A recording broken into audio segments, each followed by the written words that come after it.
किसी व्यक्ति का जब जन्म होता है तो कहते हैं विधाता उसी समय उसका भाग्य लिख करके दे देते हैं। और कुंडली में भाग्य के बारे में नाइन्थ हाउस, और जब नाइन्थ हाउस का स्वामी किसी विशेष स्थितियों में बढ़िया हो तो वह व्यक्ति भाग्यशाली होता है। और व्यक्ति क्या करेगा, उसकी किस्मत में क्या लिखा है, कुंडलियां बताती हैं। कल की कुंडली वाला जो प्रकरण था, उसमें क्या बताया था हमने? भाग्य भाव को लेकर के क्या-क्या चर्चा की थी? उत्तम भाग्य, जो हमने कल की कुंडली में बताया, कल के लिए बताया था, वो हमने नोटिस किया हुआ है। भाग्यशाली होने की योग, ये बात कल हुई थी। और धनी और भाग्यशाली होने के उपरांत किसी व्यक्ति को जो पितृभक्ति योग है, उसके बारे में पता लगा। यश और वाहन का योग, उसके बारे में पता लगा। और भाग्योदय का समय क्या होगा, इसके बारे में कल वाले प्रकरण में संदर्भ दिया था। फिर एक संदर्भ था पिता और पुत्र का आपसी बैर भाव ही अक्सर रहता है, उसके बारे में बताया था। असल में पिता पुत्र का आपसी बैर का तात्पर्य है कि पिता पुत्र से बने ही ना। उसकी कंडीशन ये होती है कि छठे भाव का स्वामी अगर नाइन्थ हाउस के स्वामी के साथ कहीं योग कर रहा हो तो पिता पुत्र में विचार नहीं मिलते। या छठे भाव का स्वामी दसम में हो तब भी पिता पुत्र के साथ विचार नहीं मिलते। 11वें घर में हो तो बड़े भाई बहनों के साथ नहीं मिलते। छठे भाव के स्वामी की चर्चा हमने पहले ही कर ली है। अब अक्सर क्या होता है कि किसी के यहाँ बच्चे का जन्म होता है तो वो अपने पिता के लिए अनिष्ट योग भी लेकर के आ जाता है। वो अनिष्ट योग कैसे पता करें? तो नाइन्थ हाउस को पिता ही का घर कहा गया है। यहाँ एक संदेह होता है कि भाई नाइन्थ हाउस पिता का है कि 10वां घर पिता का है। एक्चुअली नाइन्थ हाउस धर्म से युक्त पिता का ही है, धर्म का भी है। कितना धर्मात्मा होंगे पिता, इसलिए नाइन्थ हाउस को पिता से जोड़ा गया है। धर्म को भी पिता कहा गया है। सबका जो पिता है वो धर्म है। इसलिए उस धर्म अर्थात ईश्वर से कितनी विचारधाराएं मिलती हैं व्यक्ति की, खास तौर से नवम भाव के द्वारा देखा जाता है। यदि किसी की कुंडली देखी जाए तो उसमें पिता की हानि के योग भी कुछ होते हैं कि बच्चे का जन्म हुआ और उस बच्चे के जन्म के बाद पिता को किस समय हानि होगी, अनिष्ट विचार देखा जाता है। और क्यों देखना चाहिए भाई? मान लो किसी की कुंडली देखी और तुमने सब अच्छा अच्छा बताया और अच्छा नहीं हो रहा है, बाप का हाल बुरा है, तो किस कंडीशन में बुरा हो सकता है, उस पर एक संदेह जाता है। और कुंडली का ये है प्रकरण बहुत आवश्यक है। जन्म कुंडली में अगर 6, 8, 12 भाव में सूर्य बैठा हो, सूर्य 6, 8, ये छठा घर है, सूर्य 6, 8, 12 भाव में बैठा हो। सूर्य क्या है? पिता है। अगर सूर्य 6, 8, 12 भाव में बैठा हो और अष्टम स्थान का जो स्वामी है ये चला जाए लग्न में, आठवां घाव घर मृत्यु शमशान है, लग्न का कारक सूर्य है। अब सूर्य छठे, 8वें, 12वें कहीं में भी बैठे हो और 8वें भाव का स्वामी लग्न में आ जाए तो सूर्य को प्रभावित करेंगे। और व्यय भाव का स्वामी जो है, व्यय भाव का स्वामी लग्नेश जो है उसके साथ युति करे या लग्न में बैठ जाए और छठे भाव का स्वामी पंचम भाव में बैठ जाए तो जातक का पिता जातक के जन्म से पहले ही समाप्त हो जाता है। कई बार देखा है कि कई किसी के बाप खत्म हो गए, बच्चा बाद में पैदा हुआ। अभी 6 महीने का गर्भ है और पिता खत्म हो गया। तो ऐसी कंडीशन कब बनती है उसके बारे में यह ज़रूरी विषय था। तो जब किसी की कुंडली देखो ऐसी अवस्था में तो इसका ध्यान ज़रूर रखना। नहीं समझ में आया है तो फिर से इसको समझ लो। अगर सूर्य छठे, 8वें, 12वें भावों में बैठे हों और अष्टम का स्वामी भाग्य स्थान में चला जाए, अष्टम का स्वामी भाग्य स्थान में चला जाए, पिता हो गया ना ये, और व्यय भाव का स्वामी, इसको हम मिटाते हैं, व्यय भाव का स्वामी लग्न में आ जाए और षष्ठे जो यहाँ का स्वामी है, छठे भाव का स्वामी पंचम में आ जाए, तो जातक के जन्म से पहले पिता की मृत्यु हो जाती है। समझ लग रही है? फिर से समझ लो। सूर्य 6, 8, 12 भाव में बैठे हों तो पिता ही है। 6, 8, 12 भाव में बैठ गए और व्यय भाव का स्वामी लगन में आ जाए और 8वें घर का स्वामी नवम में चला जाए, छठे घर का स्वामी पंचम में चला जाए। अब देखो मूल त्रिकोण सारे के सारे बाधित हो गए। ये मूल त्रिकोण बाधित हो गया व्यय से, ये मूल त्रिकोण बाधित हो गया षष्ठे से और ये मूल त्रिकोण नवम भाग्य भाव बाधित हो गया अष्टमेश से। अब इस अवस्था में जब किसी बच्चे का जन्म होता है तो उसके पिता की मृत्यु हो चुकी होती है। एक ये हो गया जानकारी के लिए। ऐसे हम फिर से मिटाते हैं और योग देखते हैं कि जब बच्चे का जन्म होता है तो उसके बाद पिता की स्थिति खराब हो जाती है। कई बार गरीबी आ जाती है, कई बार पिता अपाहिज हो जाते हैं, कई बार पिता की दुर्घटना हो जाती है। तो ये एक अच्छा सैद्धांतिक सूत्र लेकर के हम समझते हैं। सूर्य अगर 8वें घर में बैठा हो और 8वें घर का स्वामी भाग्य स्थान में चला जाए, कैसे इसको हम उदाहरण देते हैं बना करके कुंडली। कोई लग्न ले लेते हैं, एक मेष लग्न ले लिया, सॉरी, तो पेन जो है ना ये थोड़ा कम चल रहा है। हमने मेष लग्न यहाँ ले लिया, इससे समझ में जल्दी आ जाएगा।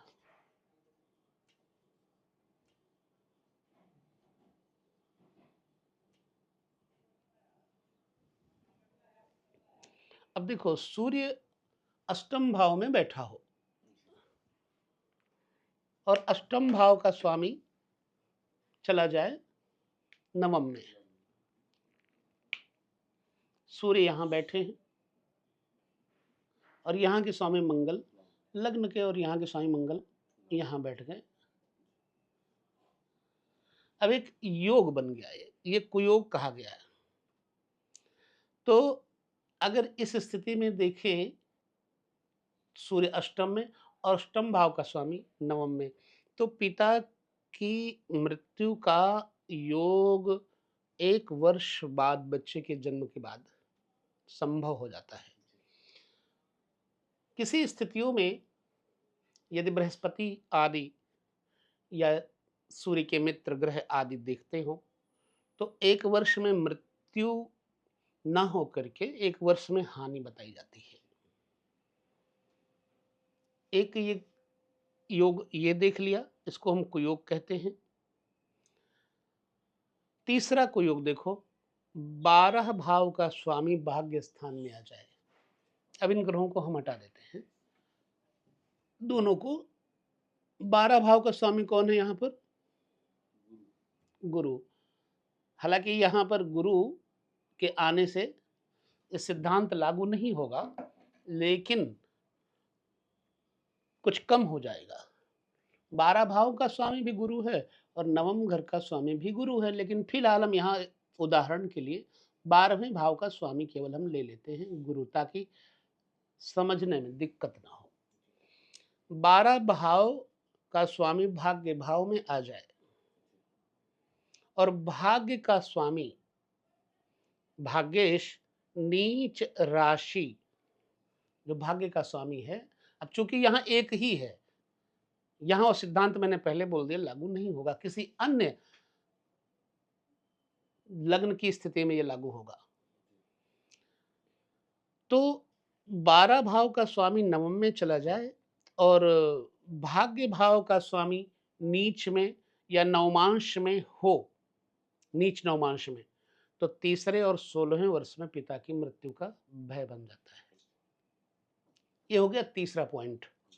चौथा पॉइंट, यदि लग्नेश अष्टम भाव में हो और अष्टमेश की युति सूर्य के साथ हो तो 2 से 12 वर्ष में पिता की मृत्यु की संभावनाएं बन जाती है।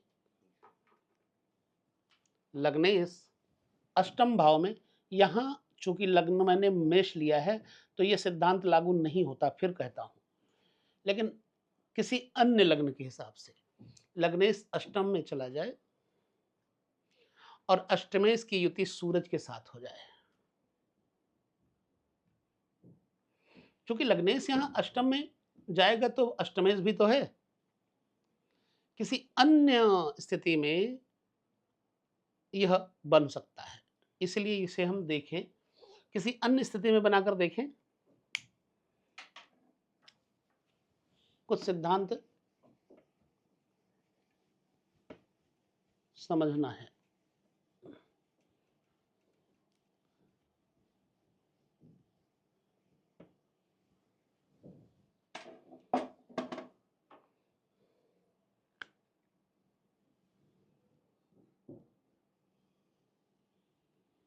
हमने एक डब्बी लिया और यहाँ पर कुयोग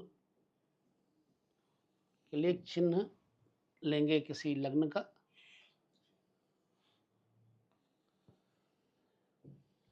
जो लग्नेश ना हो। दो ही अवस्थाएं ऐसी होती हैं जो लग्नेश अष्टमेश एक ही होते हैं, मेष लग्न और दूसरी कौन सी थी, दूसरी लग्न कौन सी थी, तुला। हम मेष को हटा देते हैं, ठीक है। हम यहां पर ले लेते हैं, मान लो वृश्चिक लग्न ले लेते हैं, पेन ही नहीं चल रहा।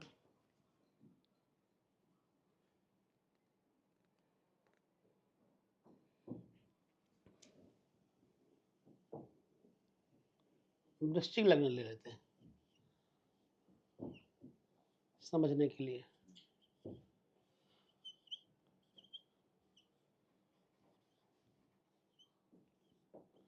अब क्या कहता है सूत्र कि लगन भाव का स्वामी अष्टम में चला जाए। यहाँ लगन भाव का स्वामी कौन है, लगन का स्वामी कौन है, मंगल। ये अगर अष्टम में चला जाए तो अब वो सिद्धांत समझ लेंगे हम। मंगल यहाँ आ गए और यहाँ का स्वामी कौन है, बुध, यहाँ चले जाए। अब देखो अष्टमेश की युति सूर्य के साथ हो जाए, साथ में यहां सूर्य बैठ जाए। बुधादित्य योग तो देखोगे, लेकिन पितृ की आयु का विनाश करने वाला है। अब ये स्थिति 12 वर्ष या 2 वर्ष में पिता के लिए हानिकर बन जाती है। चलो एक ये योग हो या कुयोग हो गया। अब हम और ले लेते हैं, ये पॉइंट कौन सा हुआ, चौथा या पांचवा,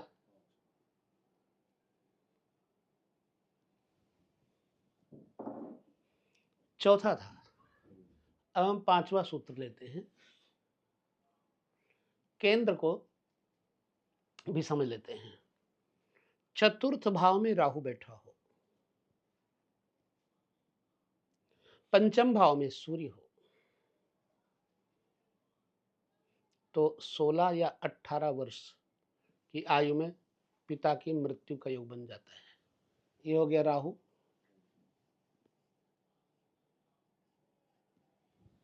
और ये हो गया सूर्य। राहु से दूसरे घर में सूर्य आ गए, तो 16 या 18 वर्ष में पिता की आयु का विनाश होने का भय रहता है। ये हो गया पांचवा सूत्र। दसम घर में जाने से पहले नवम घर के सिद्धांतों को समझ लेते हैं।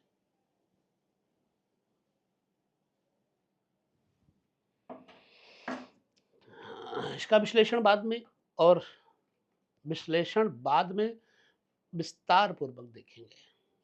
अभी हम तुम्हें नोटिस करवाते हैं सूत्रों को। 6 हो गए। सातवां, चंद्रमा जहां बैठा हो चंद्रमा जहां बैठा हो वहां से ठीक नवम भाव में शनि बैठे हो, और किसी भी भाव में सूर्य की राहु से युति हो जाए, तो पिता की आयु 7वें वर्ष या 19वें वर्ष में समाप्त हो जाती है।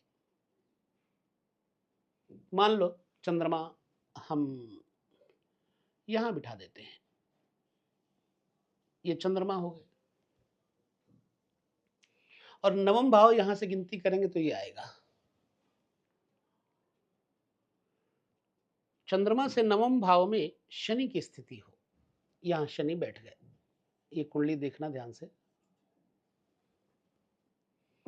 चंद्रमा से नवम स्थान पे शनि आ गए, और सूर्य कहीं पर भी बैठे हो, चाहे वो यहां बैठ जाए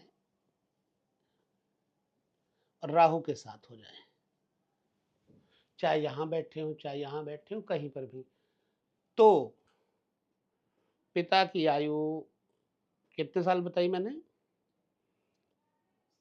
7 या 19 वर्ष में पिता की आयु खत्म होती है। यह पॉइंट नोट कर लो। नवम भाव का स्वामी नवमेश कहा जाता है। नवम भाव का स्वामी और द्वादश भाव का स्वामी परस्पर स्थान परिवर्तन कर रहे हो, तो 44वें वर्ष में बेटा जब 44 साल का होता है, तो बाप की आयु खत्म हो जाती है। फिर से मिटा करके हमको देखना है, समझाना है। पूरी कुंडली नहीं मिटाते, ग्रह मिटा देते हैं। स्थान परिवर्तन केवल इतना मात्र है, क्या? यहां का स्वामी आ गया यहां शुक्र, और यहां का स्वामी चला गया यहां।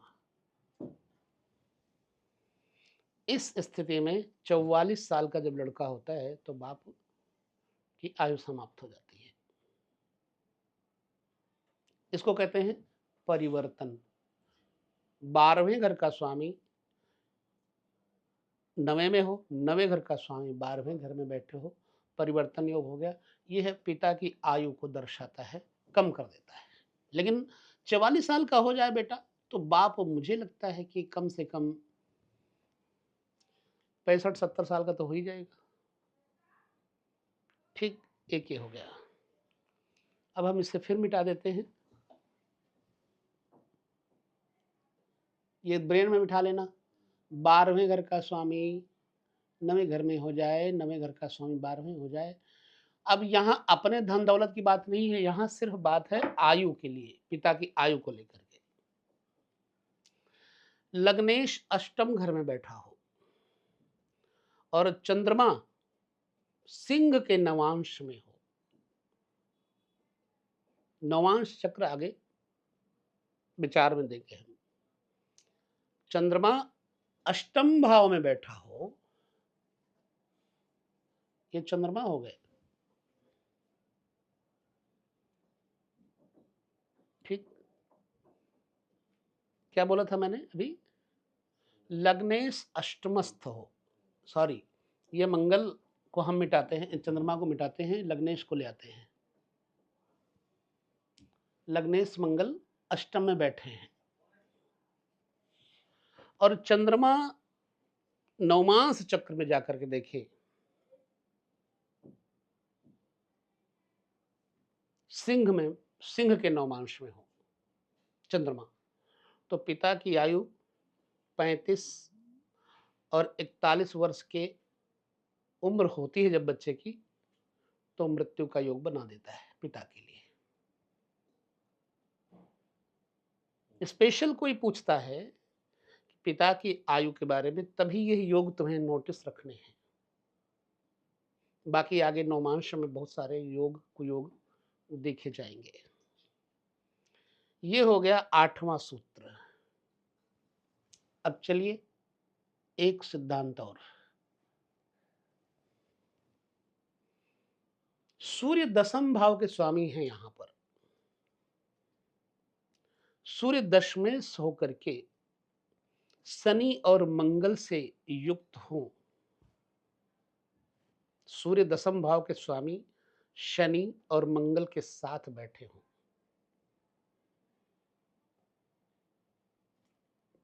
यहां वो स्थिति बनती है। कहीं पर भी सूर्य बैठे हो, उनके साथ मंगल और शनि हो, तो चूंकि 10वां स्थान पिता का है, तो पिता की आयु मतलब भर की हो जाती है। 50वें वर्ष में पिता की आयु खत्म होती है। सूर्य मंगल शनि एक साथ बैठने पर 10वें से हो सूर्य, तो 10th सिद्धांत, ये 9 सूत्र हो गया। सिद्धांत 10, तीसरे भाव में सूर्य बैठे हो और 9वें भाव में राहु बैठे हो, यहां हम सूर्य बिठा देते हैं। और 10वें भाव 9वें भाव में राहु बैठ गए। अब राहु की दृष्टि पड़ गई सूर्य पर, केतु यहां ऑलरेडी होंगे ही होंगे।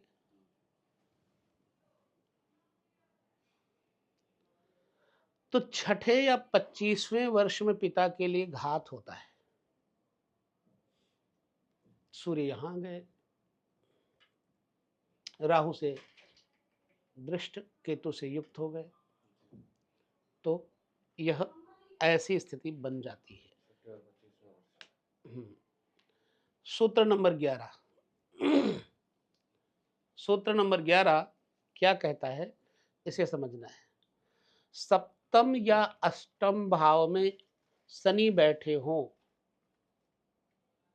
सप्तम या अष्टम भाव में शनि बैठे हों और सूर्य सम सप्तक हो, तो जातक की आयु के 30वें वर्ष में पिता की मृत्यु होना संभव होता है। 7वें घर में या 8वें घर में शनि हो, सूर्य से सम सप्तक।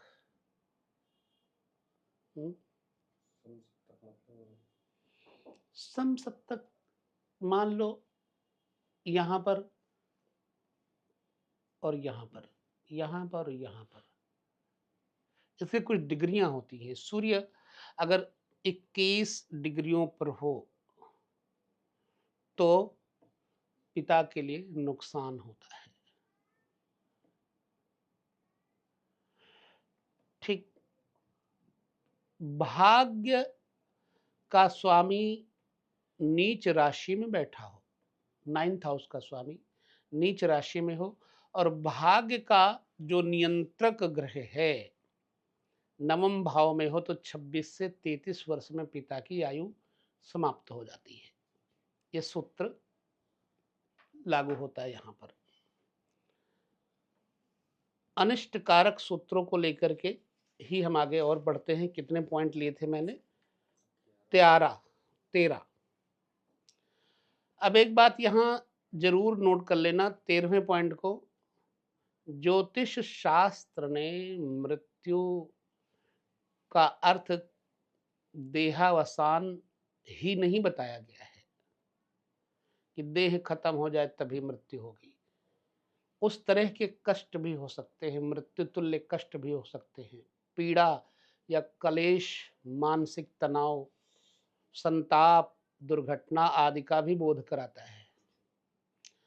अब हो सकता है इन योगों के बताए गए वर्षों में जातक अपने पिता के लिए चिंतित या शोकाकुल हो जाए, जरूरी नहीं है कि पिता की मृत्यु हो ही जाए। ज्योतिष में मृत्यु का अर्थ देहावसान ही नहीं कहा गया है, मानसिक संतुलन बिगड़ना और कुछ। अब यह तो बातें हो गई नवम भाव से लेकर के, कुछ पॉइंट हम लेने दुर्भाग्य योग का, और फिर कुछ अन्य योगों की चर्चा करेंगे। फिर इस पर हम दे देंगे विराम। तो इसके लिए हम एक नई एक वो बना लेते हैं, कुंडली चक्र की तालिका, जो नवम भाव को संपूर्ण कर देता है।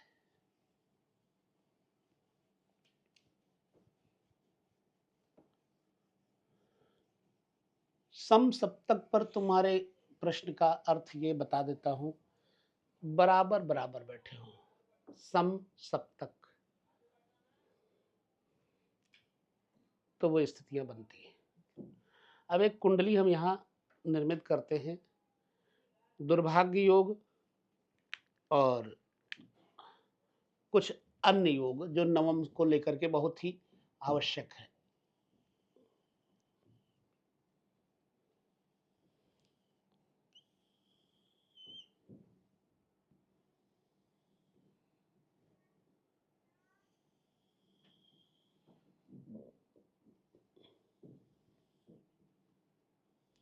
कितने सारे चमत्कार इसमें भरे पड़े।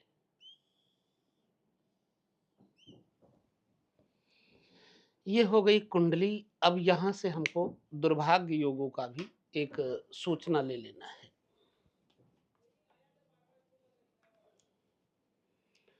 दशमेश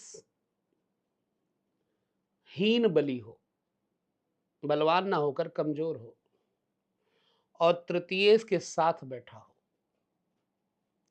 और नवमेश भी नीचस्थ या अस्त हो, तो जातक को दरिद्र अभावग्रस्त योग मिल जाता है। यहां फिर कुंडली एक बना लेंगे ताकि इसको समझ सके हम। कोई भी लग्न ले लेते हैं, चलो 11, 12, 1, 2,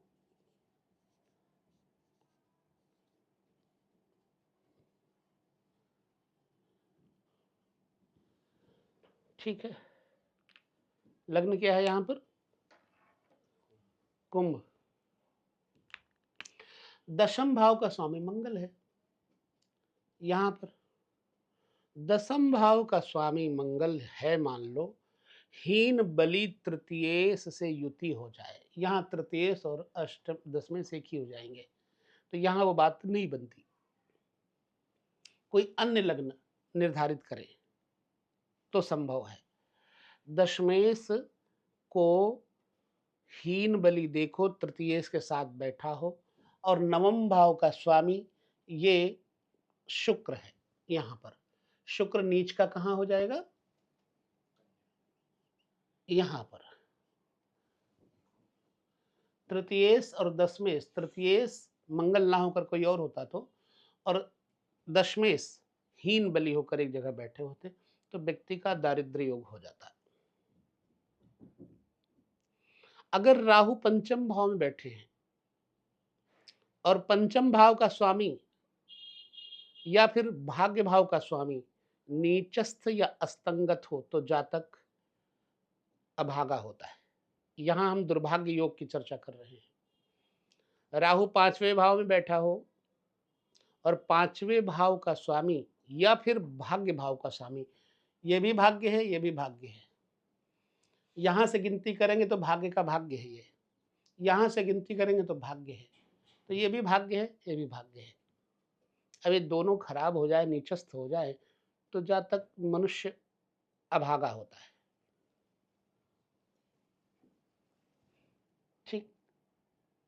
दुर्भाग्य योग को लेकर के ये पॉइंट है। नवम भाव में चंद्रमा और शनि की युति हो जाए और लगन का मालिक नीच राशिस्थ हो जाए तो भी जातक दरिद्री, दुखी आदि होता है। अगर उस पर शुभ ग्रह की दृष्टि हो जाए तो यह योग कुछ कम ज्यादा हो जाता है। कारण क्या है उसको समझेंगे। चंद्रमा से शनि की युति नवम भाव में, चूंकि यहां वो कंडीशन अप्लाई नहीं होती। लग्न का मालिक हमेशा बलवान, मुख्य नायक होता है, पर फिर भी हम समझाने के लिए बताते हैं। लग्न का स्वामी चंद्रमा नवम भाव में, चंद्रमा शनि इकट्ठे हो जाएं। अब यहां पर छठे भाव का स्वामी चंद्रमा है और ये शनि, इनकी युति हो गई और लग्न का स्वामी नीच हो जाए। क्योंकि यहां लग्न का स्वामी शनि ही है तो नीच हो नहीं सकता, तो व्यक्ति को अभाव, दरिद्रता, परेशानी रहती है। भाग्य स्थान में चंद्रमा की शनि से युति भाग्य हानि का संकेत देती है, इसलिए यह सिद्धांत है। और फिर लग्नेश का अपने नीच राशिस्थ में होना शारीरिक सुख की कमी भी बताता है। यहां पर लग्न कोई और होगा तो यह स्थिति तुम्हें समझ में आ सकती है।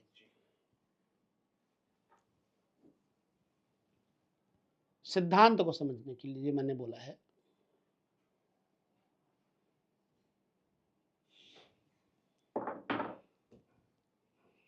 फिर नवम भाव में शुभ ग्रहों की युति हो, महिला जातक को पति और पुत्र का श्रेष्ठ सुख, सौभाग्य, संपदा इत्यादि प्रदान करती है। नवम भाव में शुभ ग्रहों की युति होने पर विशेष करके महिला जातक को यह सब लाभ देते हैं। लग्नेश अगर नवम भाव में हो तो जातक बहुत भाग्यशाली होता है। लग्नेश नवम भाव में हो तो, बेशक यहां शनि है तो कोई बात नहीं। नवम भाव के स्वामी का उच्चस्थ होना, नवम भाव का स्वामी यदि उच्चस्थ है तो पिता को धनी और सम्मानित करता है। नवम भाव में चंद्रमा मंगल के साथ सूर्य बुध की दृष्टि या युति हो तो जातक के अभावग्रस्त बचपन का संकेत देती है। नवम भाव पर गुरु की दृष्टि जातक के बचपन को प्रतिष्ठित बताती है, यशस्वी बनाती है। नवम भाव पर गुरु की दृष्टि हो तो, बैठा हो तो बात अलग की है। नवम भाव में षष्ठेश और सप्तमेश की युति हो, छठे भाव और सातवें भाव की स्थिति नवम भाव में हो तो जातक अत्यधिक कामुक, दुराचारी प्रवृत्ति का होता है। उसके आचार विचारहीन होते हैं। ये चर्चा मैंने शायद पहले की थी। षष्ठेश और सप्तमेश उस पर पाप ग्रह भी देखता हो, नवम घर में बैठा हो तो जातक अत्यधिक कामुक प्रवृत्ति का दुराचारी होता है। ये मैंने पहले किसी प्रकरण में बताया था। भाग्येश पंचम अथवा सप्तम भाव में हो जाए, भाग्य का स्वामी पांचवें घर में या सातवें घर में हो जाए तो जातक को विवाह के बाद भी धन वैभव देती है और पहले भी धन वैभव प्रदान करती है। तो नवम भाव से संबंधित ये कुछ सूत्र रहे जो तुमको जानकारी में मैंने अपने अनुसार दिया है। कितना समझ में आया? तुम्हें समझ में आया तो और लोगों को भी समझ में आया होगा, और नहीं समझ में आया तो समझो किसी को समझ में नहीं आएगा। नवमेश नवम भाव, नवम का प्रकरण कारकत्व यहां पर विराम ले लेता है। ठीक, अब दसम भाव, 11 भाव, 12 भाव, तीन भावों के कारकत्व की चर्चा बाकी है, तो वो प्रकरण शुरू करेंगे। दसवें घर का बहुत महत्वपूर्ण है क्योंकि व्यापार, कर्म, नौकरी, राजनीति से जुड़ा हुआ है दसम घर, इसलिए उसे हम अवश्य ध्यानपूर्वक समझेंगे।